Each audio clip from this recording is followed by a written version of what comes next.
Do you live with this truth for yourself that you can have it all?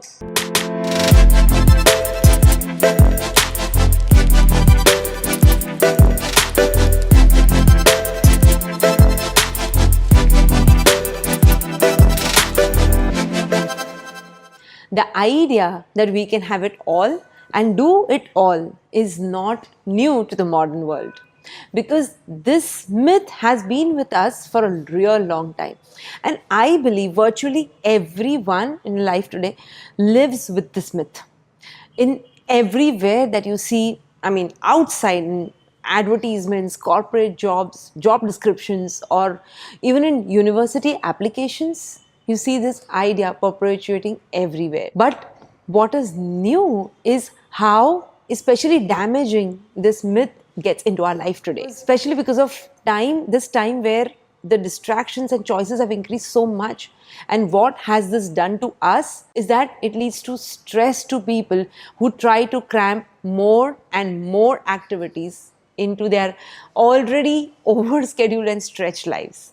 So what happens when you try to do it all and have it all? We just find ourselves making trade-offs at the margins that we would never take on intentionally given a choice. When we don't purposefully and deliberately choose where we want to focus our energy and our precious time, what happens is other people, which is our bosses, our clients, our families, our colleagues, these people, they choose for us. And before long, we would have lost complete sight of everything that's really meaningful and important to us. So the point is, we could either make our choices deliberately, or we can allow other people's agendas to control our lives. In his book Essentialism, Greg McKeown beautifully he gives an example. He says there was once a nurse in Australia who used to care for people in the last 12 weeks of their lives.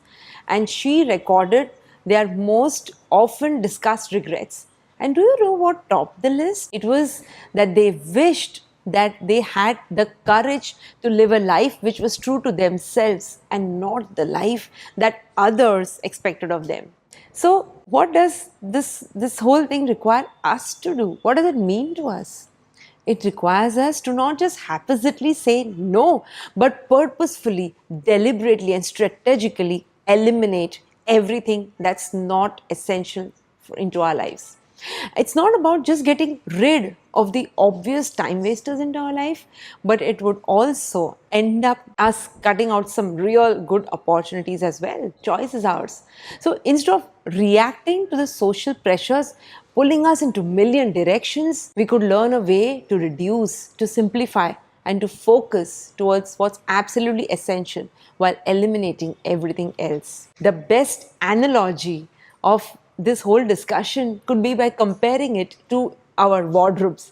Just think about what happens to your wardrobe when you never organize it. Do you think, would it stay neat and tidy with those few little outfits that you love to wear? Of course not, never. When you make no conscious effort to make it organized, what happens is the whole wardrobe becomes cluttered and stuffed with a lot of clothes that you rarely wear. But unless you have that discipline system, you would either end up with so many clothes that you started with just because of not giving them away, and you end up with regrets that you have piled up so much. In the same way that our wardrobe gets cluttered with the clothes that we never wear, keeping accumulating, so do our lives. They get cluttered with all those well-intentioned commitments and activities that we keep saying yes to, and these keep piling up.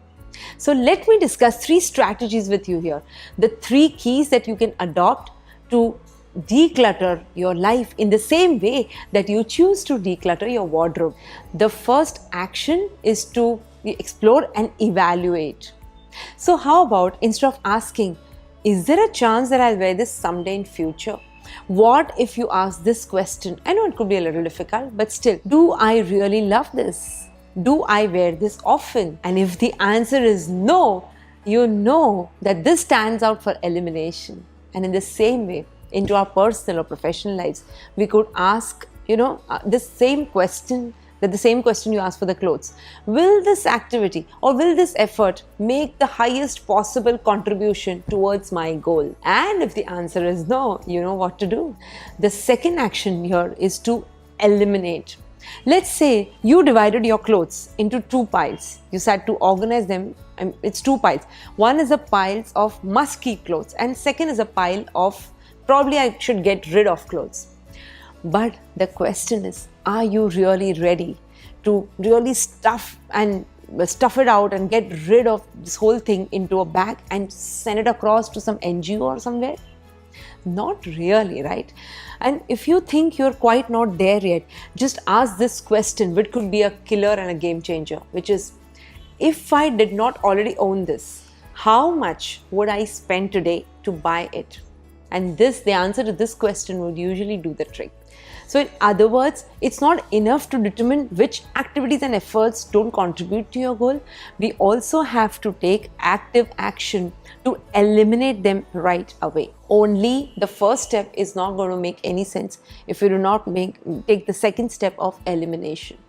And finally comes the third key, which is, again taking the example of wardrobe. If you want your wardrobe to stay neat and tidy, you need make it a routine to organize it often. So you may need a large bag to trash all the things that you need to dispatch away, and you need to actually stuff them into the bag and your car and push it away to a foundation or an NGO and drop it off, and you need to schedule this time into your timetable. So taking the same example to our activities, once we figure out which activities and efforts we need to keep, which means we could keep only the ones that could make highest level of contribution to our goals, we need a system in place to execute the whole plan as effortlessly as possible.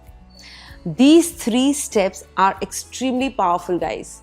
Of course, our lives are not static like the clothes in our wardrobe, because the clothes stay where we want when we want to leave them in the morning. But the wardrobe of our lives, new clothes, that is new demands on our time, they keep coming at us constantly.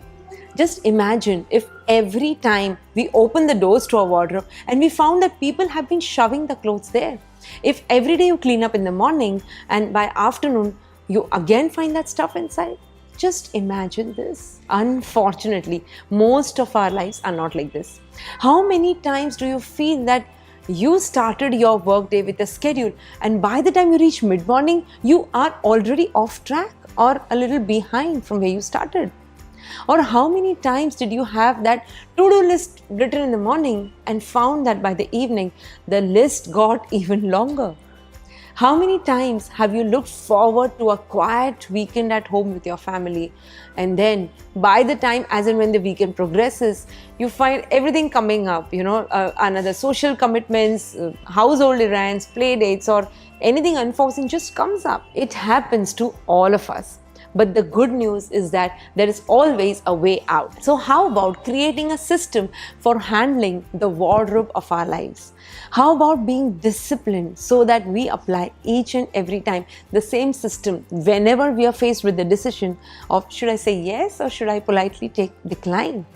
How about learning how to do less but how to do it better so that we can achieve the highest possible return on every precious moment of our life? Let's follow these 3 simple steps and let's resolve to live our life true to ourselves and not something that others expect out of us. And while you're on this journey, I believe that a productivity tool could come in really handy. So for those of you who have not yet got yourself a copy, do get a copy for yourself from the masteryjournal.in, where you take this fantastic tool called the Mastery Journal and explore how you can make the most out of your every day and every week and every month of your life. Guys, I believe success in life is all about integrating the success in all 3 areas, your mind, body, and soul, so that you can level up to win. I wish you joy and abundance in all you do.